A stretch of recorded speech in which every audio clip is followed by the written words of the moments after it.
अपनी प्रतिद्वंदी से बहुत आगे है। UDF 98, LDF 39। तो एक बड़ी बढ़त के साथ केरल में ऐसा लगता है कि कांग्रेस सरकार बनाएगी।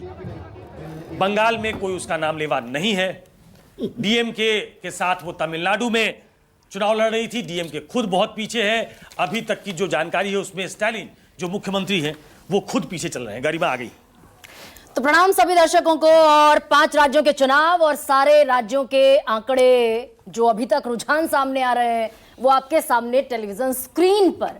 इसमें सबसे इंपॉर्टेंट जिस टेली पर आपकी नजर होगी वो सबसे ऊपर नजर आ रही है पश्चिम बंगाल की टेली।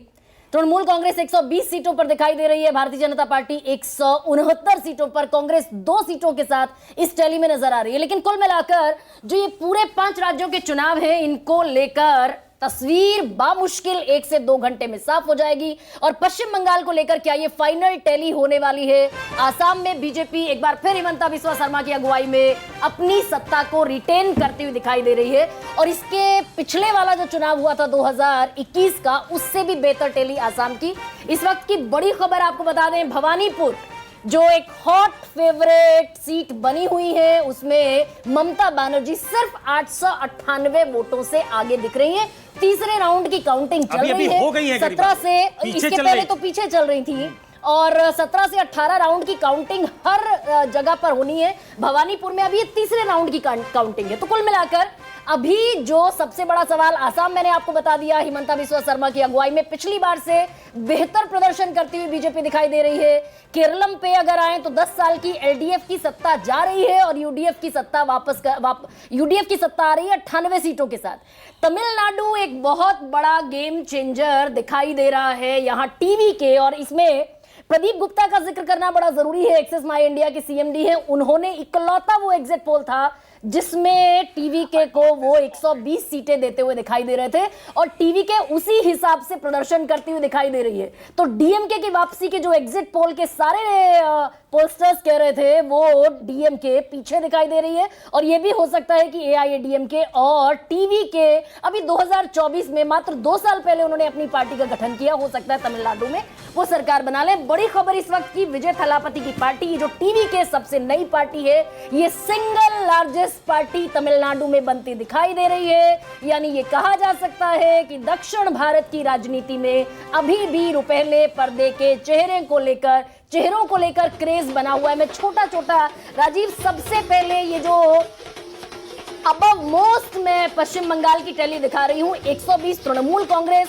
और 169 बीजेपी, यानी कि 77 से 169 अगर बीजेपी जा रही है, 100 सीटों का ये जंप, लॉन्ग जंप इसको कहे, क्या ये फाइनल टैली में तब्दील होता हुआ दिख रहा है?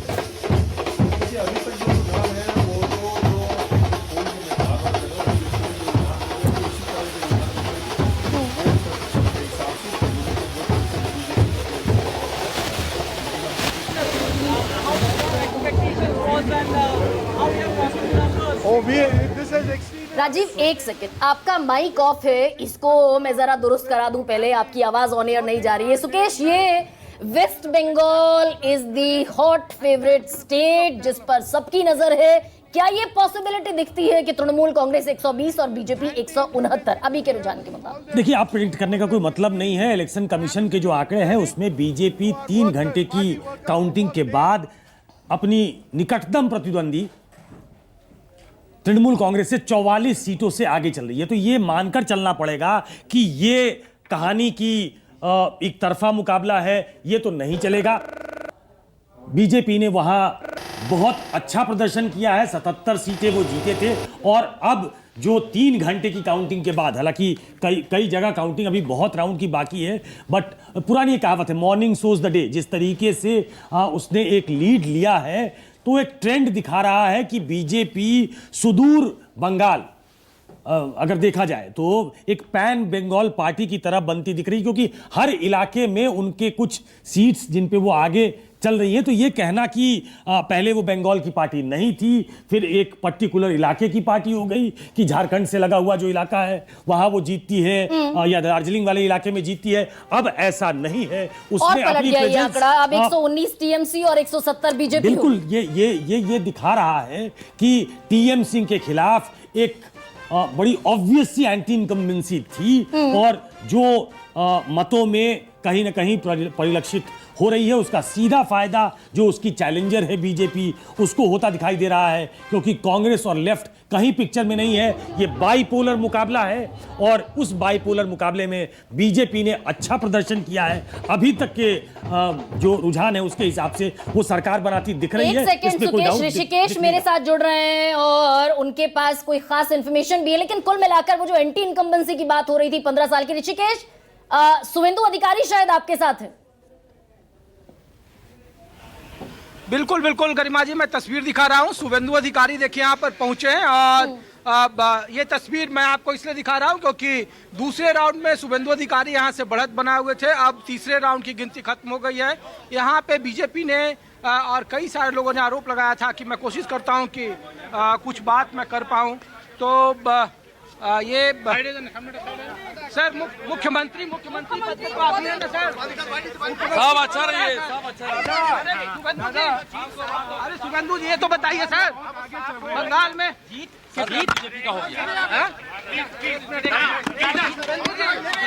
थर्ड राउंड में ममता बनर्जी 898 मुख्यमंत्री सूत्रधार कौन है इस जीत का? सूत्रधार जनता है, मोदी जी है।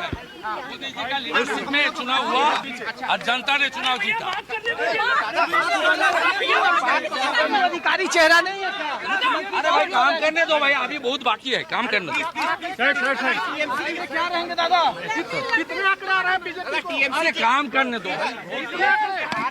तो शुभेंदु अधिकारी कह रहे हैं कि मोदी जी का चेहरा रहा है पश्चिम बंगाल में और अभी कह भी बहुत काम है भाई, अभी बहुत बाकी है, काम करने दो।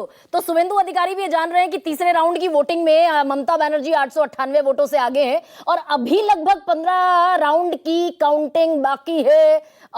इसमें आरपी सिंह भी मेरे साथ जुड़ गए। आरपी सिंह, मैं सबसे पहले आसाम को लेकर, तमिलनाडु को लेकर, पुडुचेरी को लेकर, वेस्ट बंगाल हालांकि अभी साफ तौर पर रुझानों में तो दिखाई दे रहा है कि बीजेपी के पाले में आता हुआ दिखाई दे रहा है, तो फर्स्ट रिएक्शन आरपी सिंह।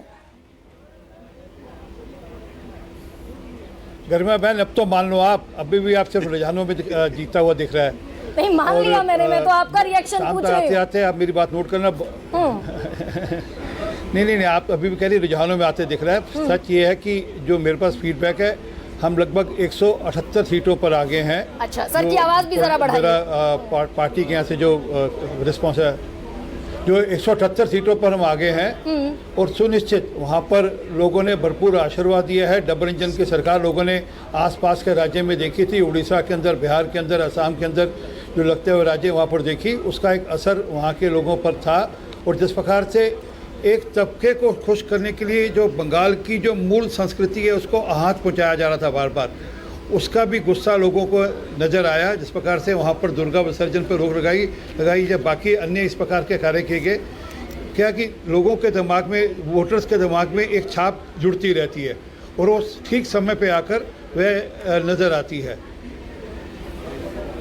नहीं तो फिर वो जो आप बात जिस तरीके से आपने शुरू की आरपी सिंह, तो शुभेंदु अधिकारी तो कहते हुए दिखाई दिए थे कि हो सकता है मुस्लिम मुख्यमंत्री भी हो जाए कोई वेस्ट बंगाल का। अगर मैं मानूं आपकी बात, रुझान अगर फाइनल नतीजों में भी तब्दील होते हैं तो क्या कोई मुस्लिम मुख्यमंत्री वेस्ट बंगाल का हो सकता है, या फिर शुभेंदु अधिकारी is the favourite choice of the high command? इसके पहले कि आरपी सिंह जवाब दें, मतलब बाकी लोगों से आप कैट डॉग की स्पेलिंग पूछ रही हैं, आप आरपी भाई से चेकोस्लोवाकिया पूछ दिया आपने। नहीं, अब भाई सबसे बड़ी पार्टी है दुनिया की, सबसे बड़ी पार्टी। आरपी सिंह जवाब दीजिए ना इस बात का। जी, ये पार्टी की मीटिंग में तय होगा, वहाँ के विधायक तय करेंगे, ये किसी व्यक्ति विशेष से तय नहीं करना। अच्छा, तो विधायक दल की मीटिंग में तय होना है। एक सेकेंड